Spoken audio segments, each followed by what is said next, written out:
शिवदास ब्लॉगमध्ये सगळ्यांचे स्वागत आहे। माझ्या लेकीकडनं मी आले, आता स्वयंपाक करते। माझी नणंद हे बघा, दिसते का तुम्हाला? माझी नणंद आलेली आहे राखी बांधायला। राखी पौर्णिमेच्या दिवशी दोघांनाही वेळ नव्हता, म्हणजे हे 5 नंतर येतो म्हणले, पण 5 नंतर माझी नणंद म्हणली मला 5 नंतर कुठं बाहेर जायचं आहे का दवाखान्यात जायचं आहे असे म्हणल्यामुळे तो त्या दिवशीचा कार्यक्रम राखीचा राहूनच गेलेला होता। मग काल नणंदेला वेळ मिळाला आणि नणंद आली होती आमच्याकडे भावाला राखी बांधायला। आणि मला हे कळालं माझ्या लेकीकडे असताना, हे पण आले होते तिकडे, त्यावेळेस फोन आला नणंदेचा की अरे मी राखी ह्याला येतो, राखी बांधायला येते। मग हे म्हणले ये इकडे, त्यामुळे आलेली आहे माझी नणंद। राखीचा कार्यक्रम झालाय, आज आहे चतुर्थी आणि मी आता मुलीकडनं येऊन स्वयंपाकाला लागलेली आहे। नणंद आली आणि माझाही उपवास आहे, आज चतुर्थी आहे। चतुर्थी मी सकाळी दुपारी खिचडी खाल्ली होती, खिचडीने पण खूप त्रास होतो, त्याच्यामुळे अगदी थोडीच खिचडी खाल्लेली होती। आणि चंद्रोदय कितीचा हेही पाहिलं नव्हतं, जवळजवळ 6:45 वाजले होते ना मला मुलीकडनं यायला, त्याच्यामुळे मी लागली लगेच राखीचा कार्यक्रम करून घेतला आणि लगेच लागली स्वयंपाकाला। बघा एकीकडे कुकर लावलेला आहे आणि एक गाजराची कोशिंबीर करणार आहे। एकीकडे वरणाचं कुकर, एकीकडे भात लावले आणि नंदेला भात आवडतो, त्याच्यामुळे भात जरा जास्तच लावलेला आहे। एकीकडे भाताचं कुकर, हे बघा गाजर पहिला धुवून घेतलेली, म्हणजे पटापटा स्वयंपाक करू म्हटलं। किती वाजलेत काय, उशीर झाले की असं वाटतं कधी एकदा स्वयंपाक होईल। आणि मी कांदा बटाटा आणि टमॅटोची भाजी करायचं ठरवले। आता आईने भाजी संपलेली होती, फक्त राहिले होते बटाटे, त्याच्यामुळे कांदा बटाटा टमॅटोची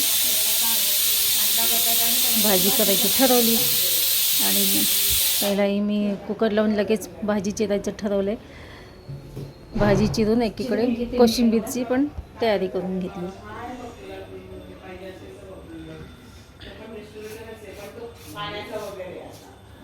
बाहेर बघा हे नणंद आणि सासूबाई बसलेले आहेत, त्यांच्या गप्पा चाललेल्या आहेत। आता खूप दिवसांनी नणंद आलेली आहे घरी आणि त्याच्यामुळे मग बहीण भावाच्या गप्पा चालल्यात। आणि मी इकडं भाजी चिरायला लागली। कांदा फार तिखट असल्यामुळे डोळ्यातनं पाणी येतं आणि त्यांच्या गप्पा चालू आहेत बाहेर। माझी नणंद मला विचारली होती की येऊ का गं काय मदतीला। मला ना खरं सांगू का गं, नणंद माहेरी आली, मला खरंच ना कोणाला सांगायला नाही आवडत स्वयंपाकाचं, आणि माहेरी आलेले यांना कशाला सांगायचं, आणि आपल्याकडे येणारे 2-4 तासासाठी किंवा 1 दिवसासाठी आलेल्यांना काम लावत बसायचं, काही नाही पटदिशी होऊन जाईल म्हटलं। स्वयंपाक मारतील गप्पा मारू देत, म्हणून मग म्हटलं चला आपण पटपट स्वयंपाक करूया। लागली स्वयंपाकाला।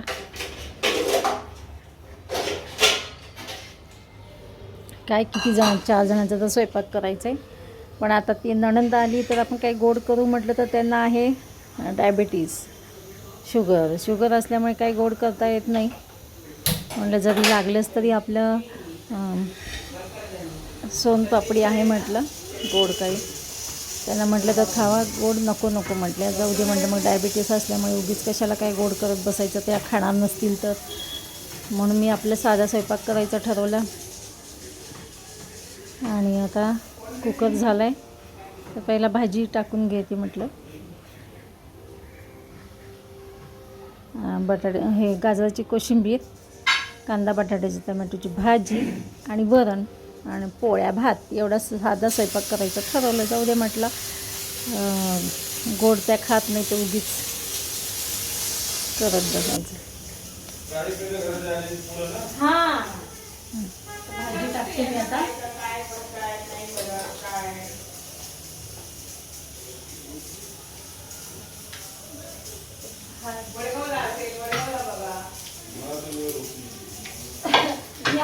म्हणलं म्हणतो ऑनलाईन करावं तर कुठलं काय नाही झालं.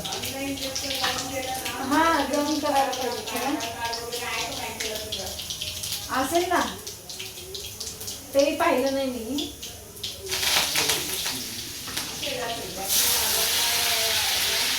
भाजी टाकते तुम्ही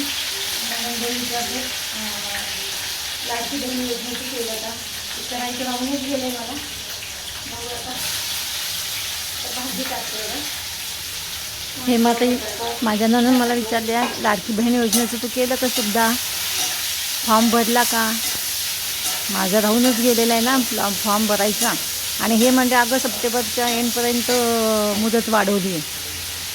आता बघूया कधी भरणं होतं आहे कधी काय. मी आता बटाट्याची भाजी टाकली. अशा प्रकारे माझा स्वयंपाक चालूच राहिला आहे.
बघा मैत्रिणीनं स्वयंपाक सगळं झालेलं आहे माझं. आता आमटी केलेली आहे. आता जेवण करतो. आता मी जेवायला बसणार आहे. या सगळ्यांनी तुम्ही पण जेवायला. हे बघा आणि बघा पोळ्या झालेल्या आहेत. पोळ्या पण झाल्यात. बटाट्याची भाजी केली. ही कोशिंबीर केली. गाजराची कोशिंबीर आहे ही. आणि गाजराची कोशिंबीर आणि ही बटाट्याची बघा बटाट्याची काचरी हे कांदा बटाटा टोमॅटोची भाजी कोशिंबीर. यात भात केलेला आहे कुकरमध्ये. भात पोळ्या आणि ही आमटी केलेली. अशा प्रकारे माझं स्वयंपाक 8पर्यंत आवडलं आहे. तर या सगळेजण तुम्ही पण जेवायला. तर आता भेटूया नवीन अशाच ब्लॉग्समध्ये. तोपर्यंत बाय बाय, टेक केअर.